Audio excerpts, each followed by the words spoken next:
fois un moment super fort que de s'arracher, hein, de s'extraire, de lâcher. Il faut lâcher prise,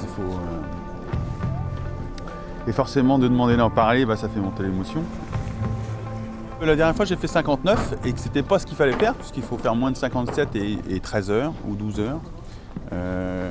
C'est juste effectivement cette sensation de sentir que je suis capable avec ce bateau, avec Sodebo, de réaliser, de tourner autour de la planète en étant le plus rapide et pas seulement de faire le tour du monde. Quand on nous parle d'aventure à terre, on n'aime pas ça. Mon métier à terre, c'est de faire en sorte qu'on ait prévu l'improbable, tout en sachant qu'à un moment comme celui-là, au moment de partir, on rentre quand même dans l'aventure, dans la vraie aventure avec un grand A.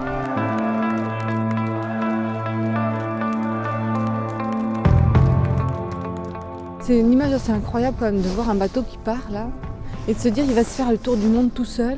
C'est complètement improbable malgré tout dans un monde ultra moderne, je trouve. Il y a une espèce de décalage et puis c'est vraiment beaucoup d'émotions parce qu'on le soutient depuis 12 ans et on a l'impression à chaque fois que c'est un déchirement, que c'est difficile. Il a vécu la dernière fois quelque chose d'assez difficile, donc pour nous c'est aussi une autre épreuve qui l'attend certainement, mais en même temps il est parti avec une telle joie, un tel plaisir. Il avait la banane, il avait une niaque terrible. Donc c'est aussi à la fois, c'est ambigu, hein, c'est un moment un petit peu douloureux et puis un moment plein d'espoir. Donc on n'a qu'une hâte malgré tout maintenant, c'est de le voir revenir dans j'espère 55 jours. Quoi. Alors attention pour le passage de Sodebo 2, attention, top, passage de ligne.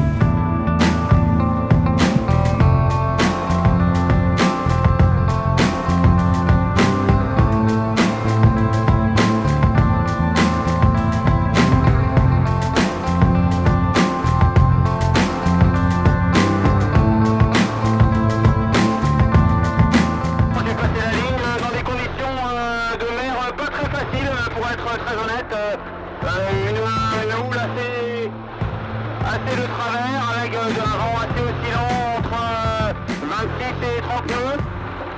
J'ai fait un petit planté parce que là c'est parti pour le grand tour quoi.